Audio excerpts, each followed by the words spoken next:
Sí, muy bien, pues buenos días a todos, a todas. Este, eh, en, en continuación a la plática que ya tuvimos oportunidad de tener hace unos días, en relación a los trámites y requisitos mínimos indispensables para comenzar con el proceso de escrituración, pues esta segunda parte me gustaría enfocarla en tres rubros. La primera es platicarles un poquito del tema relativo al estado civil de las personas, ¿no? ¿Qué cosas tienen ustedes que observar desde el primer momento en el que tienen un acercamiento con sus clientes?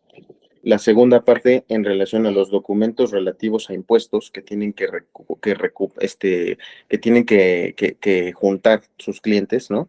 Que tienen que recopilar, porque muchas veces esos documentos no los tienen o no los tienen de la manera correcta, hay que hacer rectificaciones, hay que hacer actualizaciones de información y entonces eso se convierte en un dolor de cabeza cuando el tiempo ya está encima, ¿no?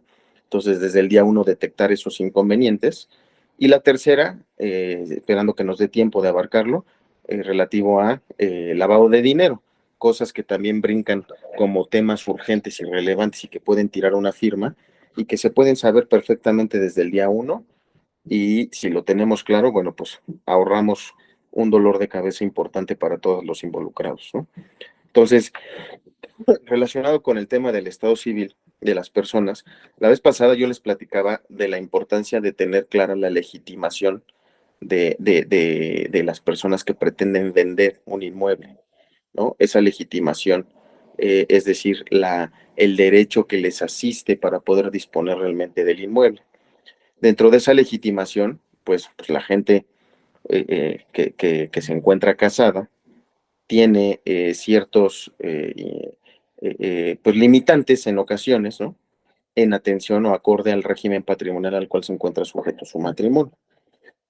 Es decir, como todos sabemos, pues puede ser soltero o puede ser casado, ¿no? Realmente no existen más regímenes, más estados civiles que esos dos, independientemente de si eres soltero porque nunca te casaste o te divorciaste o falleció tu esposo, ¿no? El concubinato, que es esa figura, ¿no? Que coloquialmente mucha gente conoce como la unión libre, no es un estado civil, ahí realmente la gente sigue siendo soltera y tiene algunos derechos muy acotados y delimitados por la propia ley, pero que no influyen en el tema patrimonial, ¿no? Es decir, para efectos de inmuebles eres soltero. Y en el caso del matrimonio, pues, cuando tú te casas, no sé si dentro de aquí de los presentes hay gente casada, y si lo hay, no me dejarán mentir, que cuando te casas por la vía civil, te hacen firmar una serie de documentos el día de tu boda, ¿no? Y dentro de esos documentos, el acta de matrimonio, por supuesto, pues tienes que escoger el régimen patrimonial. Los regímenes patrimoniales que hoy en día existen en la Ciudad de México, en el Estado de México y en prácticamente todas las legislaciones son la sociedad conyugal, que es el que conocemos también coloquialmente como bienes mancomunados, o la separación de bienes. En algunos estados probablemente puede existir algún régimen de sociedad legal. Eso existía en el siglo antepasado y era un régimen donde había bienes forzosos que tenían que compartir, pero es otro tema, ¿no? O sea, la ley ya decía cómo se iba a regular. Ahorita la ley desde 1928 para acá, pues nos ha dejado escoger nuestro régimen patrimonial libremente. Y más aún, regularlo dentro de un marco jurídico permitido, pero pues tú puedes decidir que sí y que no. Entonces, cuando te casas en separación de bienes, pues la regla general es cada quien puede usar y disponer de sus bienes libremente, sin necesidad de consentimiento alguno ni de restricción alguna. Es decir, no compartimos nada. Si estás casado en sociedad conyugal, ahí viene el tema, porque por regla general podría uno pensar que todo entra en una sociedad conyugal a partir de que te casas, todos los bienes entran y la participación que tienes son mitad y mitad. Todo eso pues admite un pacto en contrario, es decir, podría no ser así. Eso va en función de la suscripción de un documento que se llama capitulaciones matrimoniales. Esas capitulaciones matrimoniales es parte de esto que les platico que nos hacen firmar el día de la boda, pero que como pues estamos tan contentos al momento de la celebración, luego no reparamos en lo que estamos firmando, ¿no? Y esas capitulaciones son un formato, un machote del registro civil usualmente. Habrá gente que sí tiene claro esto y presenta su propio formato o hace su propia propuesta de capitulaciones, la exhiben al juez del registro civil, se las aprueba y esas son las que firman, ¿no? Pero bueno, por regla general, esas capitulaciones matrimoniales que nos hacen firmar, pues repiten esto, es decir, todo entra en la sociedad conyugal a partir de que estamos casados y entra 50 y 50. En ese orden de ideas, habrá que tener claro cómo va a funcionar esas capitulaciones matrimoniales y esa sociedad conyugal. Es decir, ¿qué le tenemos que pedir a nuestro cliente desde el día uno? En primer lugar, su acta de matrimonio para saber el régimen patrimonial, pero no sobra o no basta más bien con la pura acta de matrimonio. También habrá que pedirle sus capitulaciones matrimoniales preferentemente si están casados en sociedad conyugal. ¿Qué sucede? Que muchas veces los dos esposos casados en sociedad conyugal vienen a vender y están completamente de acuerdo en vender. Entonces, pues ahí realmente ya no, en la práctica no cobra tanta relevancia el pedirles las capitulaciones, porque al final del día, digan lo que digan esas capitulaciones, pues tenemos el consentimiento de ambos y no pasa nada, ¿no? Todos podemos vender. Pero ¿qué sucede cuando nada más viene uno de los esposos casado en sociedad conyugal y quiere vender? Y entonces vamos a preguntarnos luego, ¿y dónde está tu esposo o tu esposa? Y eso nos llevará a decir, nos llevará a una respuesta que probablemente nos obligue a revisar estas capitulaciones matrimoniales para saber si en efecto necesito o no de la firma del esposo o de la esposa, ¿no? Eh, Les decía yo, la regla general, pues sí, es que comparezcan a vender ambas partes. Cuando la gente se divorcia, es algo muy importante notar. Bueno, antes que eso, más bien me quisiera comentarles que las actas de matrimonio, como una observación adicional, es: yo sé que la gente luego las tiene muy viejitas o las tramita hace 5 años y es la que te dan la que tienen. Hay que actualizarlas, hay que tramitarlas actualizadas. No necesariamente me ha tocado ver casos en donde las llegan a falsificar, no necesariamente es por eso, pero sí me ha pasado últimamente que han migrado de manera incorrecta la información de los libros a las bases de datos actualizadas.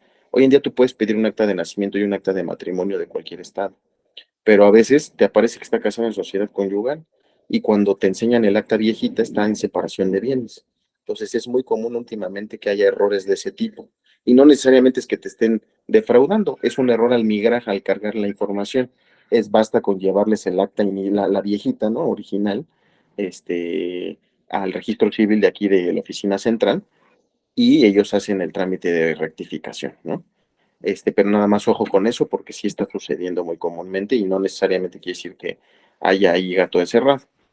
Eh, por otro lado, les decía yo, cuando la gente se divorcia, dependiendo del tiempo y la época en que se divorciaron, las reglas que estaban vigentes en ese momento, pero lo común es que exista o un acta de divorcio, hoy en día así se le llama, cuando es un acta de divorcio administrativo, el divorcio voluntario famoso, o un acta de matrimonio con una anotación de divorcio.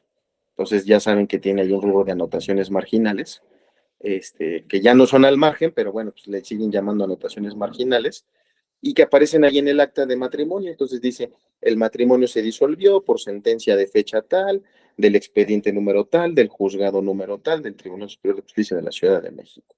Y se acabó. Y con eso nosotros decimos, pues qué padre, están divorciados. Entonces, no se preocupe, venga a firmar. Pues ahí hay una gran consecuencia importante a tratar de prever, porque ¿qué sucede? Que nosotros no estamos viendo más que una anotación donde dicen que se divorciaron. Oye, pero ¿en qué términos se divorciaron? Porque imagínate una persona que estaba casada en sociedad conyugal o hasta en separación de bienes y llegaron a un acuerdo dentro del juicio y dentro de ese acuerdo resulta que esa persona se tenía que haber quedado con el inmueble y simplemente nunca ejecutaron esa sentencia. Y esa sentencia pues no tiene obligación de inscribirse en ningún registro público, o sea, no hay manera de que nadie se entere lo que dice esa sentencia.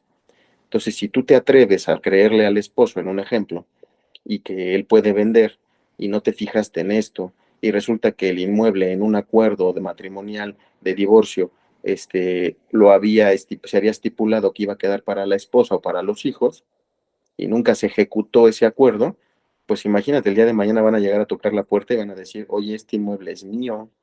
¿Por qué? Porque él me lo dejó en la sentencia y cómo se atrevió a venderlo. Y mientras sucede que si acreditan un fraude que si acreditan un enriquecimiento ilegítimo o la acción que proceda jurídicamente, pues ya tu cliente está en un problema porque compró algo que no tenía, no, se lo compró a alguien que no tenía derecho a vendérselo, ¿no?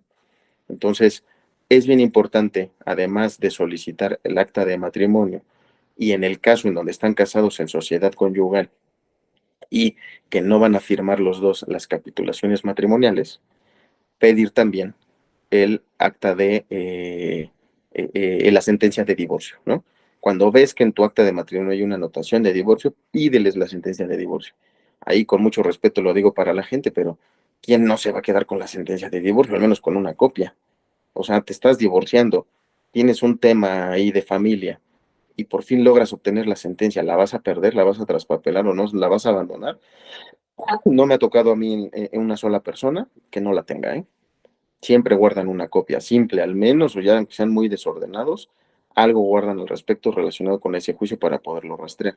O sea, sí hay manera de obtener esa copia de esa sentencia de divorcio. Quien les diga que no, pues aguas, ¿no? Hay que prender ahí nuestras antenitas para que sepamos que podemos estar en presencia de alguien que probablemente esté ocultando algo, ¿no? Entonces, hay que pedir la sentencia de divorcio. Cuando es divorciado, sentencia de divorcio. Y luego hay otros temas como qué pasa cuando la gente se casa en el extranjero, ¿no? Puede darse el caso que dos mexicanos se casen en el extranjero, puede darse el caso de que un mexicano y un extranjero se casen en el extranjero, o puede darse el caso de que dos extranjeros se casen en el extranjero. Si dos extranjeros se casan en el extranjero, bueno, pues ninguno es mexicano y el matrimonio está celebrado conforme a las reglas del país donde se hayan casado. Pensemos un ejemplo, España, ¿no? Y conforme a las reglas de España se casan, y habrá que ver cómo funcionan las reglas en España. Y a lo mejor tenemos a la vista un acta de matrimonio que dice que están casados en separación de bienes o en sociedad conyugal, sociedad legal o comunidad, como le llamen allá, pero pues no sabremos cómo funcionan las reglas jurídicamente de las leyes de allá. Entonces, ¿qué sería lo ideal ahí? Pues pedirles a su vez también que comparezcan los dos cónyuges, ¿no? Esa es la salida más fácil. Si no fuera esto posible, pues ahí sí vamos a tener que entrar a investigar.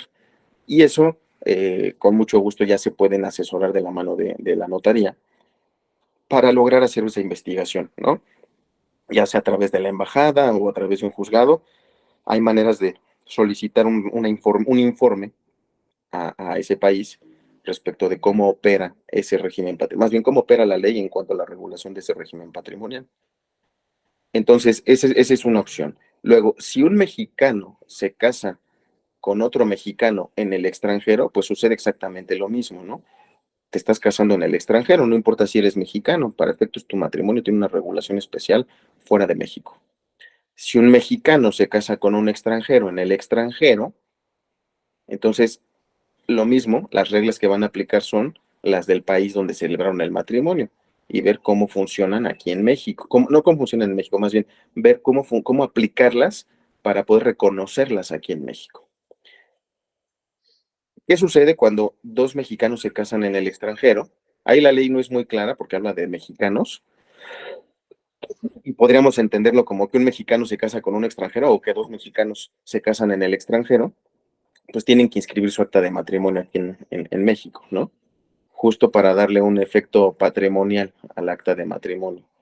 Es decir, esas personas, si no inscriben su matrimonio en México, de todos modos están casados, pero patrimonialmente yo no puedo saber si esas personas tienen regulación específica en el país donde se casaron para poder disponer de sus bienes. Entonces, bueno, es un tema ahí que está en la ley, el que tienen que inscribir su matrimonio. En el caso de ustedes, cuando tienen enfrente a sus clientes el día uno, pues es solicitar, y este supuesto, alguno de estos supuestos, pues es pedirle su acta de matrimonio, ¿no? Ya sea un acta de matrimonio celebrada en el extranjero, o sea un acta de matrimonio, un acta de registro civil respecto de que sí inscribieron su matrimonio celebrado en el extranjero en México. Cuando son actas extranjeras, lo más importante es pedirles que estén apostilladas o legalizadas, porque ese trámite de apostilla o de legalización se realiza en el país, ese no se realiza aquí en México. Entonces, para que esa acta pueda tener efectos en México, surtir efectos en México, tiene que estar apostillada o legalizada. ¿Qué diferencia hay entre apostilla y legalización? Para efectos prácticos, el trámite administrativo es el mismo, el apostilla es un trámite un poquito más corto y solamente le aplica a ciertos países que suscribieron ahí un tratado internacional al respecto. Entonces, al final del día, lo importante es que traiga esta certificación que se llama apostilla o legalización, ¿no? Lo cual querrá decir que efectivamente el acta que tenemos enfrente de nuestros ojos fue firmada por un funcionario que al tiempo en que se suscribió tenía las facultades suficientes para haberla firmado. Es decir, certifica de alguna forma que el juez del registro civil que lo celebró era juez del registro civil en ese momento. Entonces sí pídanla porque es un trámite a veces tardado y si no la tienen apostillada, pues que lo hagan, ¿no? Que alguien de allá de su familia les ayude o contratan a veces algún abogado, qué sé yo, les hace el trámite y se las manda vía paquetería, ¿no? Entonces, eh, les digo, sí se puede investigar el régimen patrimonial al cual se encuentra sujeto el matrimonio de una persona y cómo funciona. Sí, es un poco tedioso también. Si tenemos la opción de que los dos cónyuges firmen, pues sin duda eso será lo ideal.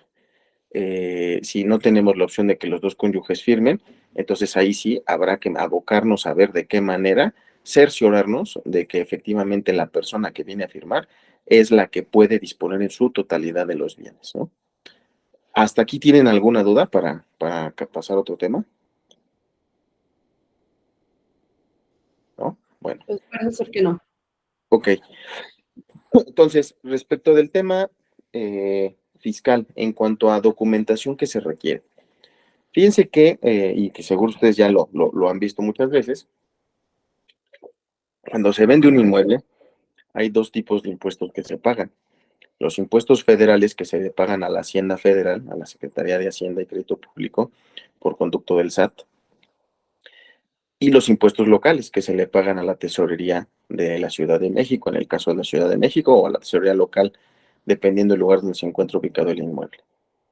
Entonces, con base en esta clasificación, los impuestos federales que se pagan en una enajenación de inmuebles son el impuesto sobre la renta por enajenación de bienes. Se podría llegar a causar un impuesto sobre la renta por adquisición de bienes.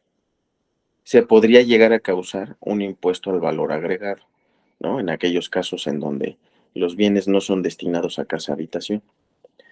Y por la parte local, siempre vamos a causar el impuesto sobre adquisición de inmuebles, traslado de dominio, impuesto patrimonial o como le llame la legislación local donde el estado donde nos encontremos, pero es el equivalente, es el mismo impuesto que grava las adquisiciones de los inmuebles, ¿no?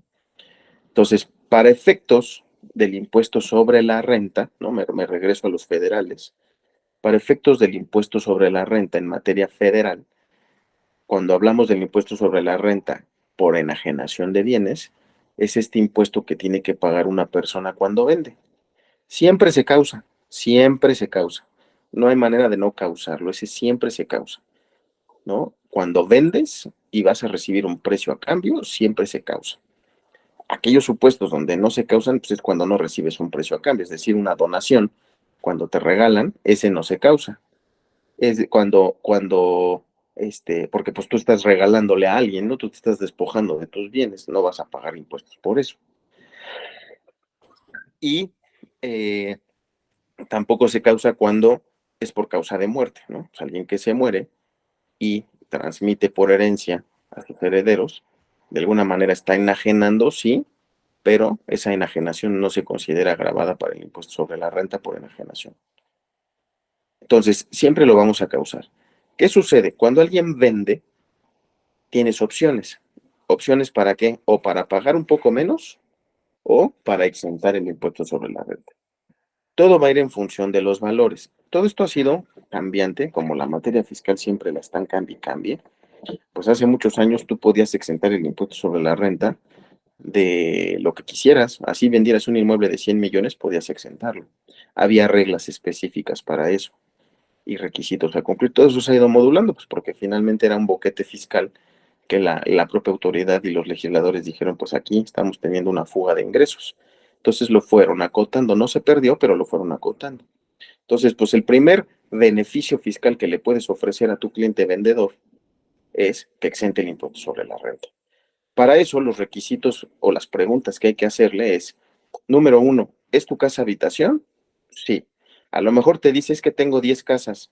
Bueno, no importa, pero esta se consideraría una casa habitación. Sí, ok, perfecto.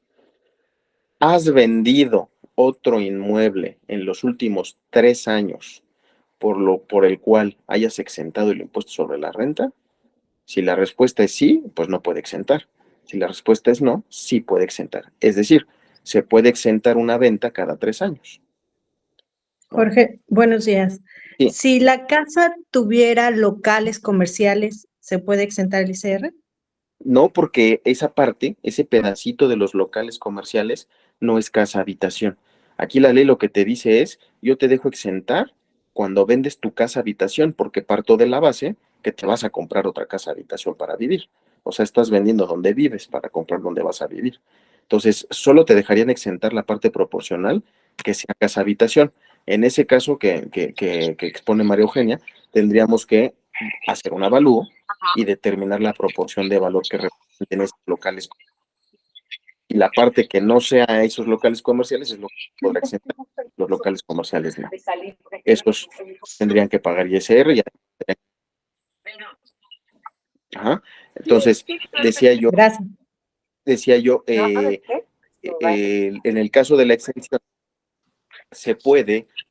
Y déjame ver si Mariela puede silenciar su micrófono. Mariela, ¿podrías silenciar tu micrófono, por favor? Mariela. Listo. Entonces, les decía, en cuanto a la exención del impuesto sobre la renta, bueno, pues esa es la primera pregunta, ¿no? Si puedes exentar una vez cada 3 años.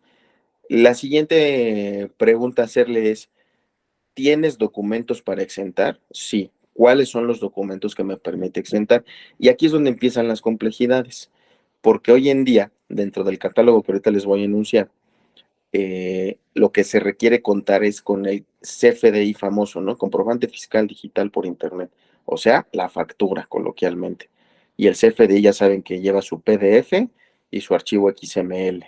Entonces requieres una factura. ¿De qué?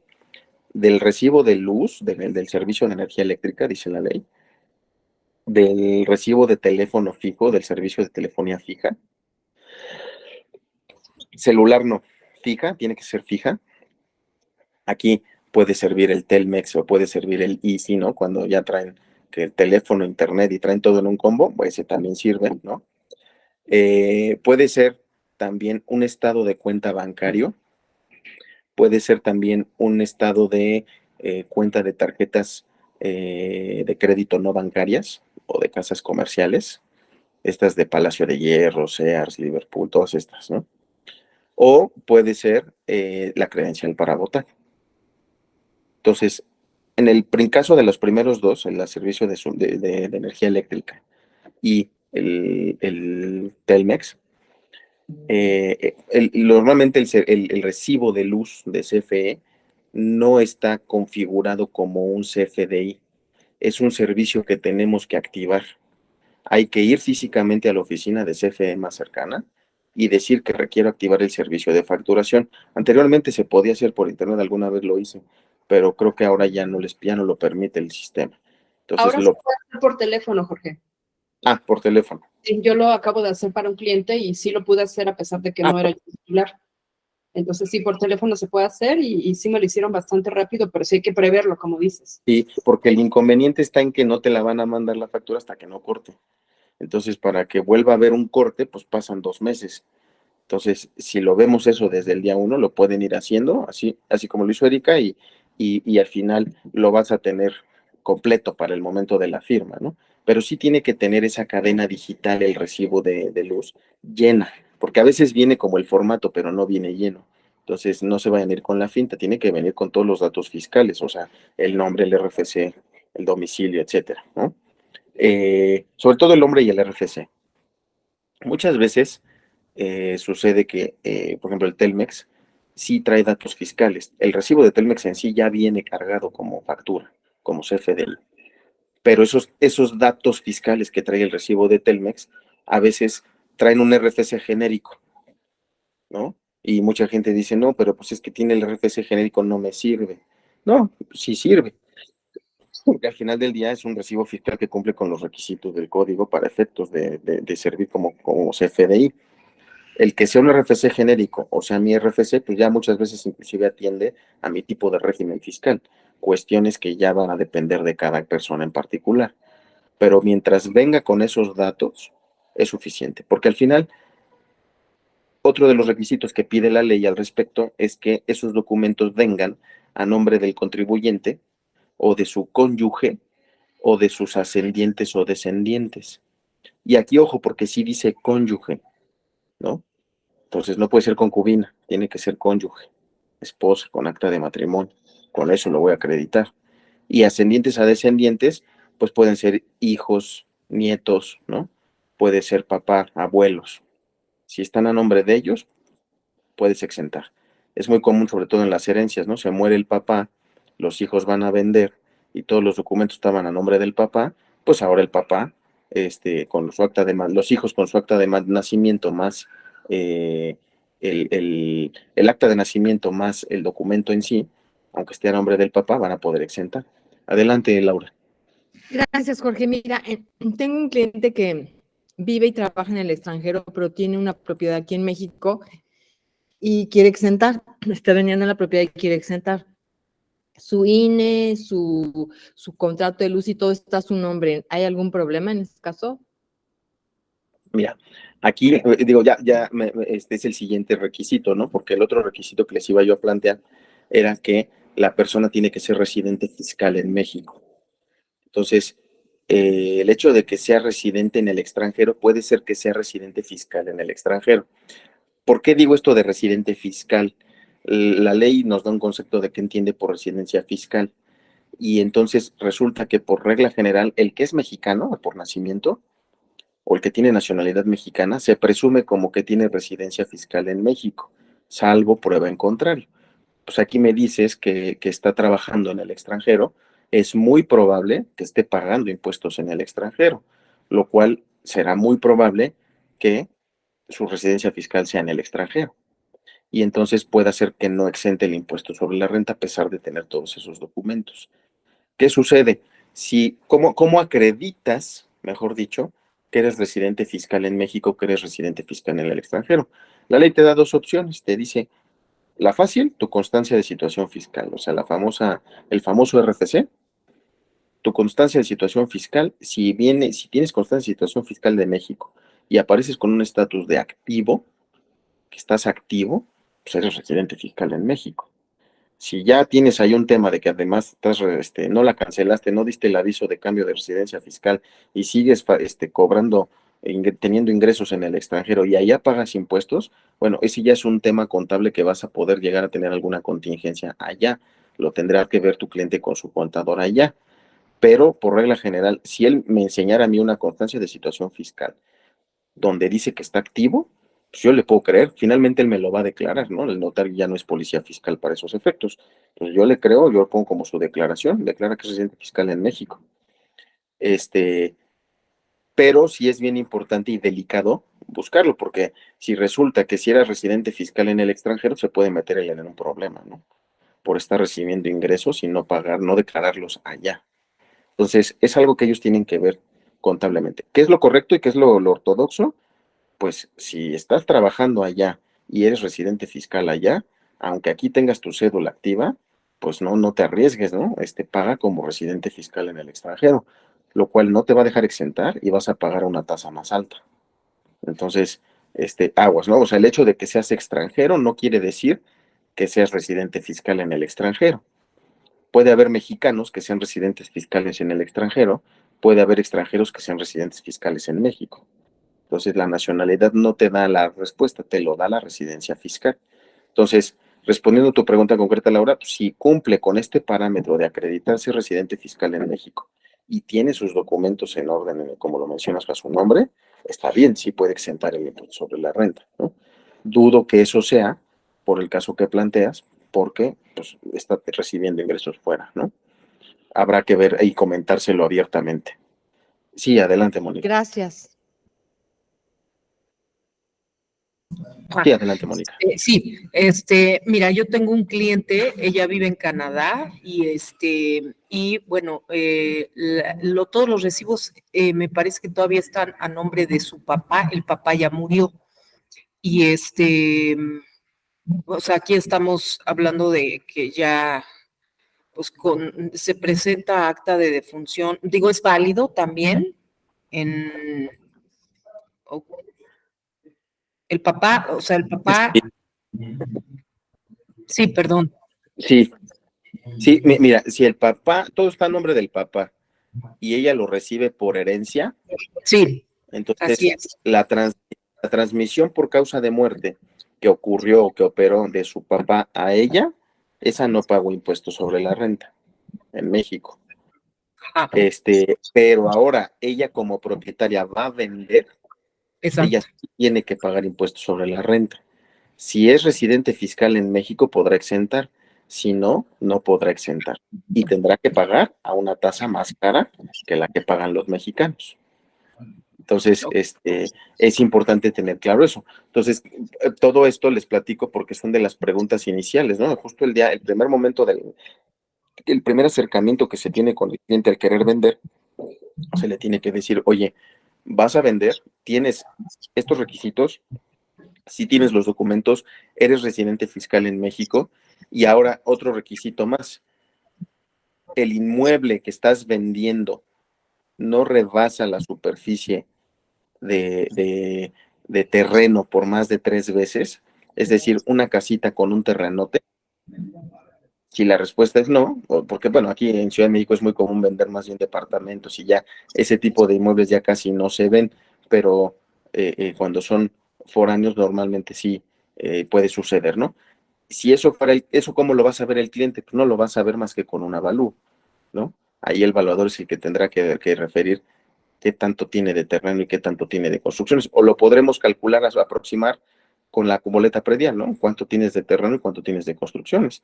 Entonces, si tienes 1,000 metros cuadrados de terreno y una casita de 200, pues ya no puedes exentar el impuesto sobre la renta, al menos no todo, nada más la parte que ocupa tu terreno, que ocupa tu casa, perdón.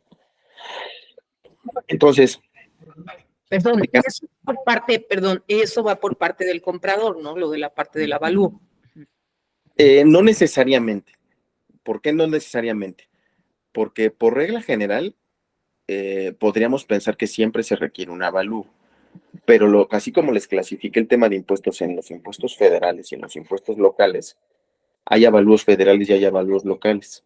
Ciudad de México es una de las entidades que siempre requiere avalúo, salvo que estés en un programa social de estos de jornada notarial, ¿no? Y esas cosas, que ya platicaríamos más adelante, pero por regla general sí se requiere, pero Estado de México no, nunca requieres un avalúo. Entonces, si fuera Estado de México y por disposición del comprador para comprar no requiero avalúo, pues es un avalúo que tiene que pagar el vendedor, ¿no? Entonces, yo les diría, para más fácil, si un avalúo se requiere para efectos de un impuesto federal o relacionado con un impuesto federal, lo tiene que pagar el vendedor. Si es un avalúo que se requiere para un impuesto local, lo tendrá que pagar el comprador. Habrá que ver si efectivamente se puede utilizar el mismo avalúo para los dos. Eso sí podría suceder, ¿no? Un inmueble en Ciudad de México que requiere un avalúo para efectos fiscales locales, también me sirve para efectos fiscales federales. Pero a veces no sale contraproducente, porque usualmente, ¿qué pasa con el que compra? Quiere que el avalúo salga lo más bajo posible, ¿no? Porque como es la base de su impuesto, pues no le conviene que salga alto. Y para el que vende es al revés, quiere que salga lo más alto posible porque pues, probablemente con ese avalúo puede deducir. O no, también dependerá de qué tipo de avalúo requiramos, ¿no? Entonces yo les diría, lo mejor es que cada quien tenga su propio avalúo, ¿no?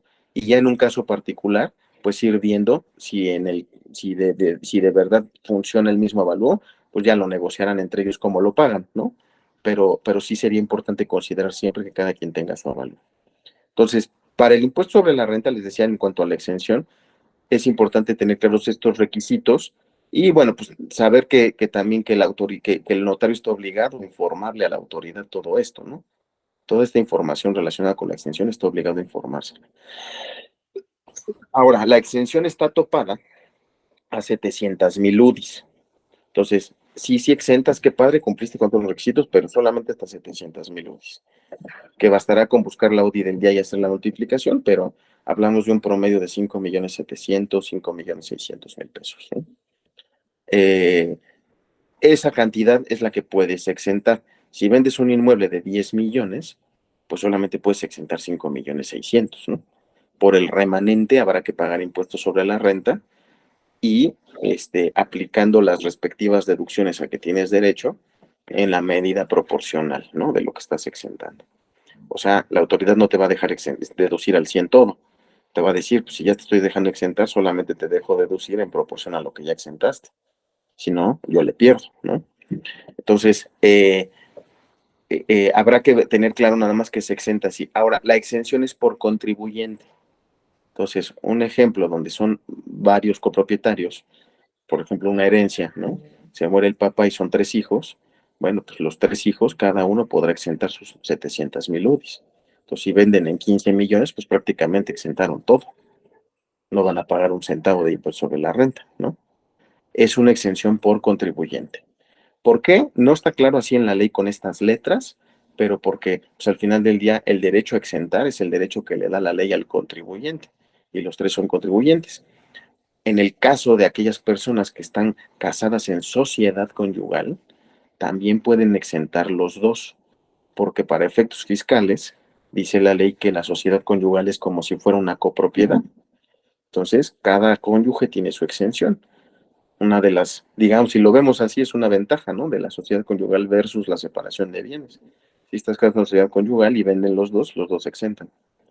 Entonces, podrían inclusive llegar a no pagar, ¿no? Dependiendo del valor del bien en el que estén vendiendo. Y bueno, dentro de estos requisitos de exención, teniéndolos acreditados, se podrá dar la misma. Ahora bien, entonces, en conclusión, ¿qué le debo de pedir a mi cónyuge como documentos iniciales para el trámite? Pues cualquiera de estos que mencionamos: luz, teléfono, estados de cuenta bancarios de casas comerciales, tarjetas de crédito no bancarias o credencial para votar. Obviamente la credencial tiene que ser de aquellas que traen el domicilio completo. Y que esté a nombre del contribuyente o de papás, abuelos, hijos o nietos, ¿no? Si ese fuera el caso, pues acreditarlo con el acta de registro civil de nacimiento como corresponda, ¿no? Luego, para efectos de la deducción o la deducibilidad, ¿no? La ley, fíjense que nos da para deducir algunos conceptos. Se puede deducir lo que te costó el inmueble cuando lo compraste, o sea, el famoso costo comprobado de adquisición que decimos nosotros, se puede deducir. A su vez, se puede deducir alguna inversión que se haya hecho en mejoras al inmueble, ¿no? Inversiones hechas en mejoras en construcciones o no necesariamente en construcciones, pero mejoras que se hayan realizado al inmueble, ampliaciones que se hayan realizado al inmueble. La ley me deja deducir los gastos notariales y los impuestos que se hayan pagado al momento de adquirir el inmueble que hoy vendo.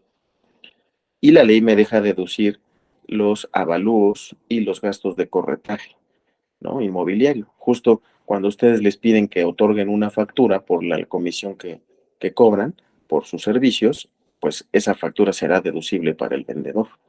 Entonces, con todos estos documentos, puede irse reduciendo la ganancia que va a tener el vendedor, es decir, del precio que recibe vamos bajando la ganancia, ¿no? Le voy restando.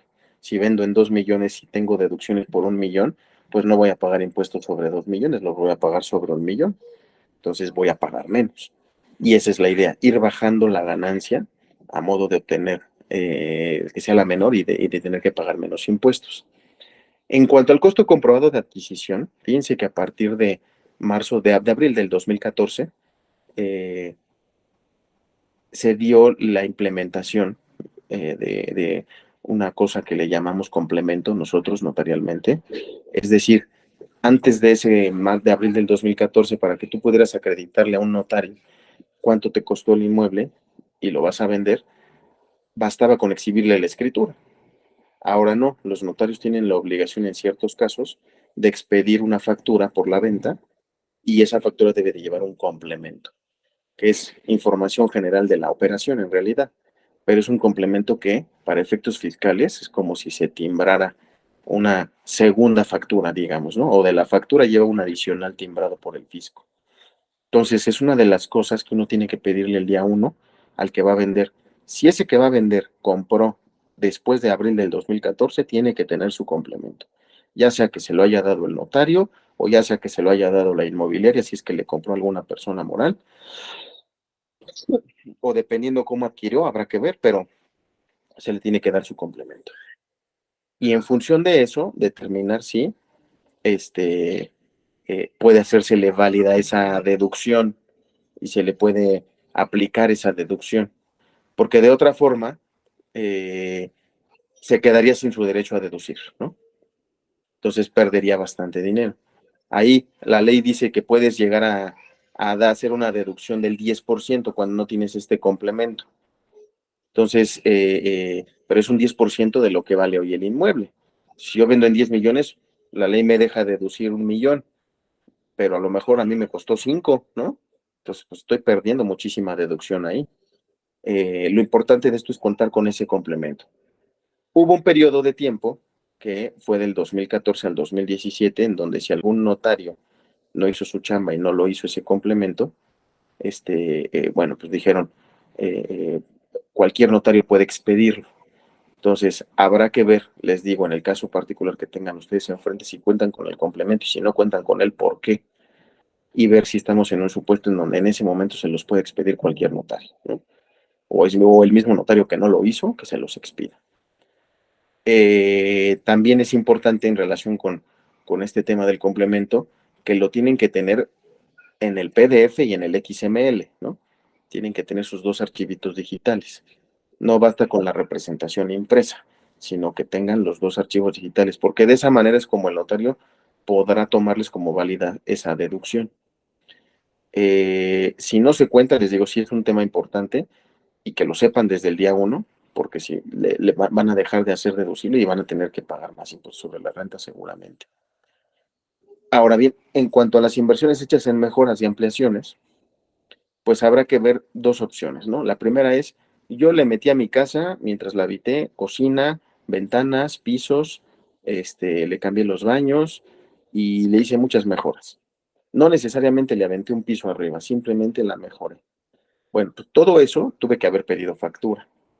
Y esas facturas tendrían que estar a mi nombre y tendrían que referir en el concepto o en alguna forma que son gastos realizados en el inmueble. Pero ustedes díganme si es más, hasta ustedes mismos en sus casas, ¿realmente guardan esas facturas? Es muy difícil, ¿no? Que alguien lo haga. A lo mejor sí, pero puede ser, o alguien que lo sepa lo hace, pero es difícil, ¿no? O sea, y a lo mejor al paso de los años se van perdiendo. Entonces, ¿qué dice la ley? Bueno, pues yo te dejo que me hagas deducible las mejoras, te dejo hacer deducible las mejoras con esas facturas, acredítamelo. Si no me lo acreditas con esas facturas, entonces puede ser que yo te haga deducible el valor que hayas reportado a la autoridad como un aviso de terminación de obra cuando llegaste a construir algo más. Por ejemplo, una casa que le construimos un piso de más, ese piso extra puede ser deducible si en el aviso de terminación de obra que le diste a la autoridad administrativa, es decir, para que te dejaran construir, pusiste un valor, ¿no? Pero si no es así, porque también es muy común ver que esto no funciona así, porque ya hay ahí temas operativos técnicos de la autoridad, ¿no? O sea, candados que ellos mismos ponen a su favor, porque estos famosos avisos de terminación de obra no tienen, en los formatos en donde se presentan no tienen un rubro donde poner valor. Entonces luego la gente termina alterando los formatos, ¿no? Y pues ya eso en realidad ante un eventual juicio fiscal no vuela, ¿no? O sea, no es una forma de acreditar. Entonces te da la tercera opción, la ley te dice, bueno, si no tienes nada de esto, te dejo hacer un avalúo de mejoras, ¿no? Tráete un valuador que cumpla con los requisitos fiscales federales, que nos haga un avalúo de mejoras y que respecto del valor que él arroje de esas mejoras referido a la fecha en que se terminaron las mismas, te dejo hacer deducible el 80%. ¿Sí? O sea, traigo un valuador que evalúe la cocina, los baños, todo lo que le metí. Él tendrá que juzgar la edad de esas mejoras y entonces si me da un avalúo referido a esa edad, yo puedo tomarlo al 80%. Es un tema delicado porque, pues imagínense yo cómo sé que no realmente estoy diciendo mentiras, ¿no? Y que es una casa que ya las tenía desde que lo compré y simplemente yo digo que yo las hice. Ahí entra mucho la responsabilidad del perito en poder decir si tiene la facultad o no de evaluar la edad de esas adecuaciones, ¿no? Que usualmente tienen, ¿no? Y lo hacen, sí. Yo tengo una pregunta. Estas facturas que dices que se pueden deducir de mejoras y de ampliaciones, ¿de cuántos años atrás se pueden tomar?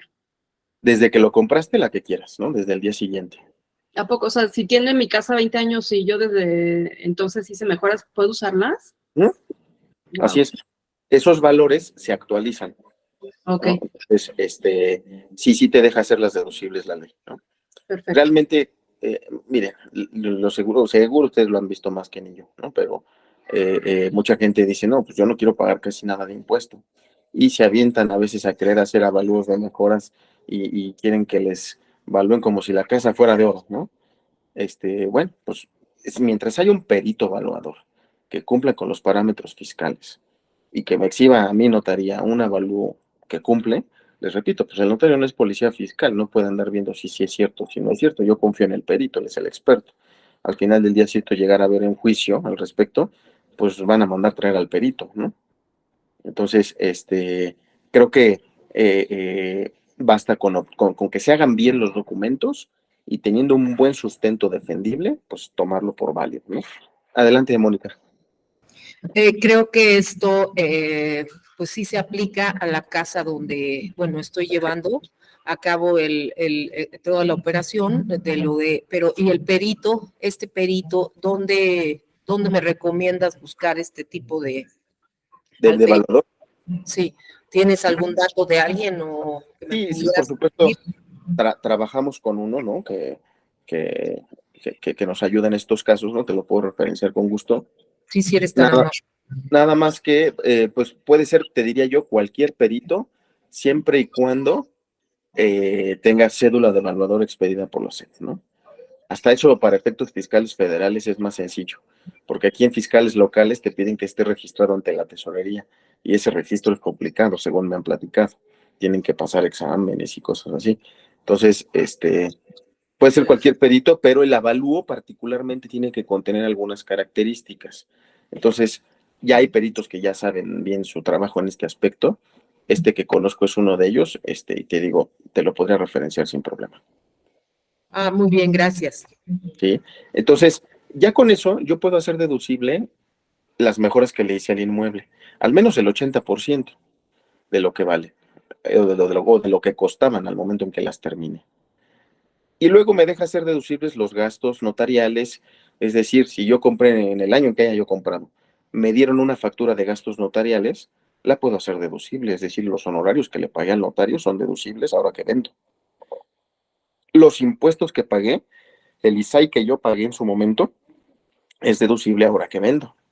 Si pagué algún otro impuesto de aquellos que existen de repente en las leyes, como el impuesto cedular u otros, también son deducibles, ¿no? Los derechos que le pagué al registro público de la propiedad por inscribir cuando compré, también son deducibles hoy. Y son cantidades que se actualizan, entonces ayuda bastante guardar esas facturas.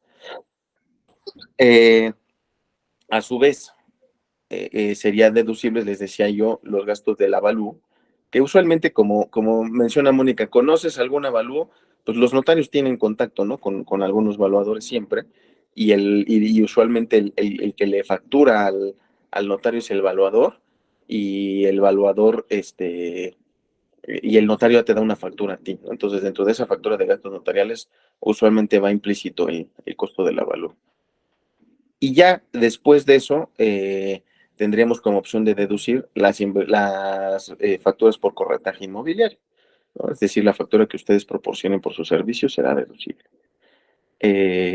Ahí ya dependerá de cómo lo manejen ustedes con cada cliente en cada caso. Entonces, ¿qué documentos hay que pedirle al cliente desde el día 1? Todos aquellos que tiene para exentar y aquellos que tiene para deducir, principalmente su complemento y su, ¿cómo se llama? Y sus comprobantes fiscales de mejoras o en todo caso, sus avalúo, ¿no? Mandar a hacer este avalúo que les platico. Ahora bien, dentro de los otros impuestos, bueno, el impuesto sobre adquisición, sobre la renta por adquisición de bienes, nada más mencionarlo, en realidad ese impuesto no admite deducciones, entonces eso querrá decir que si estoy comprando barato por más abajo de un 10% de lo que dice el avalúo, sobre la diferencia tendré que pagar un 20% sin deducciones. No hay mucho que hacer al respecto, ¿no? Habrá ahí algunas opciones que da el reglamento de la ley del ISR para efecto de no causar este impuesto, en casos muy particulares, ¿no? Sobre todo, por ejemplo, cuando hablamos de formalizar contratos y que ya se haya prepagado el ISAI y casos más rebuscados, ¿no? Pero por regla general, si se causa esta diferencia de valor, se paga el impuesto. Y es un impuesto que tendrá que pagar quien adquiere, ¿no? Es como un castigo por comprar tan barato. Si estás comprando barato, estás teniendo una ganancia, entonces el fisco dice, me debes, ¿no? Y en el caso del IVA, que es un impuesto que se causa cuando hablamos de enajenación de bienes, con excepción de las donaciones, salvo en algún caso particular que regula ahí la ley para empresas, y por causa de muerte. Ahí no causo IVA, sea como sea habitacional o no habitacional, no hay IVA. Si lo causo, no lo pago, o no tengo obligación de pagarlo, cuando son inmuebles que están destinados a casa habitación. Y yo cómo sé que un inmueble está destinado o ha sido destinado a casa habitación. Y ahí entran algunas complejidades, ¿no? Porque yo puede ser que compre una casa que tiene un uso mixto permitido, que puede ser oficinas y que puede ser casa, y digo que la estoy utilizando como casa cuando en realidad tengo ahí una oficina, ¿no? Oye, pues eso hay que tener mucho cuidado, ¿no? Y seguramente en el avalúo se va a ver. El día que vayan a hacer el avalúo y saquen fotos, van a ver que hay escritorios ahí, ¿no? Y no hay camas. Pues entonces, así de coloquial es la forma de saberlo, ¿no? ¿Cómo sé cuál es el destino? El IVA se causa por el destino. Ahora, yo lo vengo utilizando como oficina, pero digo, voy a destinarlo a casa habitación, pues si lo estás usando como oficina hoy lo causas como oficina. Si es un inmueble que apenas estás construyendo para venderlo y lo vas a destinar apenas a casa, habitación, oficina, ahí sí no lo sé. Ahí sí podría yo decirte, creerte y decirte, pues lo ha venido o está destinado a ser usado como habitación, que es lo que sucede con los departamentos nuevos, ¿no? Un departamento nuevo que pensemos que tiene un condominio que tiene el uso mixto y puedes meter oficina o departamento de vivienda, bueno, pues ya tú declararás para qué lo vas a usar, ¿no? Pero lo importante es tener claro que si no es un inmueble que se esté usando para casa habitación, va a pagar IVA, ¿no? ¿Quién paga el IVA? El que vende, el que enajena. Él es el contribuyente del impuesto. Pero este impuesto tiene la particularidad de que se traslada al que adquiere. Y es tanto como cuando todos nosotros vamos al súper y compramos lo que sea.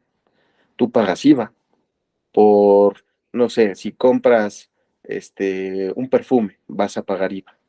Si compras cereal, vas a pagar IVA, ¿no? Si compras ropa, vas a pagar IVA.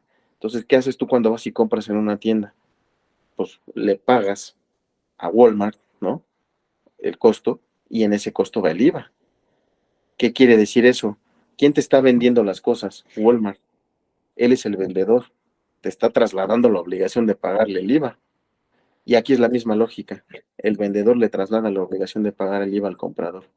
Entonces, el comprador es el que va a desembolsar esa cantidad de dinero. Ajá. Entonces,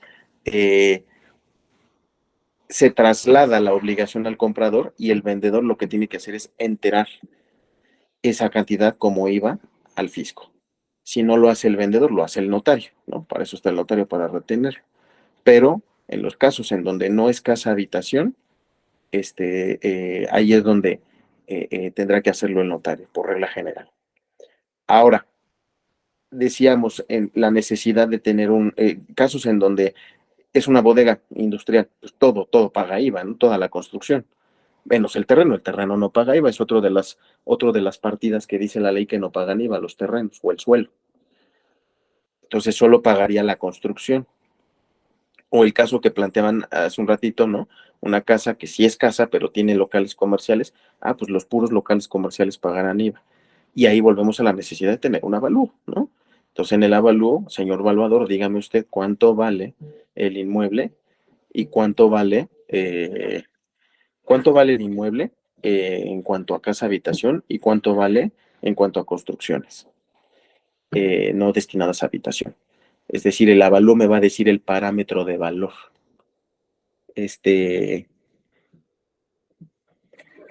Entonces, es importante para esos efectos contar con un avalúo, les decía.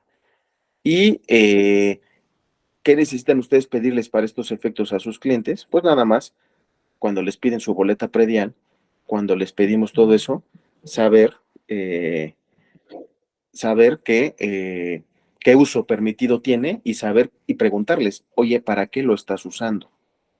Y ahí hay un tema también un poquito delicado, en que ya lo platicábamos creo que en la sesión anterior, en cuanto a los usos permitidos administrativamente, ¿no? Puede ser que te digan, no, pues es que esa casa la tengo usada como oficinas. Oye, pero el uso permitido por la autoridad es para casa habitación, no la puedes estar usando como oficinas. Y de repente, pum, te diga, y te caiga la autoridad y te clausure, ¿no? O una cosa de estas. Pero bueno, lo que le tienen que pedir a su cliente ustedes para efectos de impuestos es eso, ¿no? Saber para qué lo están usando y en su caso que ellos tengan claro que vamos a buscar la manera de hacer un avalúo lo más bajo posible que les beneficie para pagar menos IVA, pero sí se va a causar, ¿no? Que no sea un impuesto sorpresa. El impuesto sobre adquisición de bienes que les platicaba hace un momento también es importante tenerlo en cuenta, que es casi una regla que se va a causar cuando son preventas. Si es preventa, seguro lo vas a causar. ¿Por qué? Porque hoy compras y vendes, y hoy cierras tu trato y escrituras en 3 años, seguro el inmueble va a valer más. Y tú lo estás comprando a un precio hoy y va a valer más, pues probablemente se cause ese impuesto, ¿no? Y son de esos baldes de agua fría que le llegan a caer a los clientes al momento de escriturar y que pues pueden resultar en una, derivado de una mala asesoría, en una molestia, ¿no? Entonces, para que también se les comente siempre, estás comprando en preventa, aguas porque muy probablemente vas a tener que pagar impuestos sobre la renta por adquisición de bienes. ¿Sí? ¿Alguna duda que tengan hasta aquí?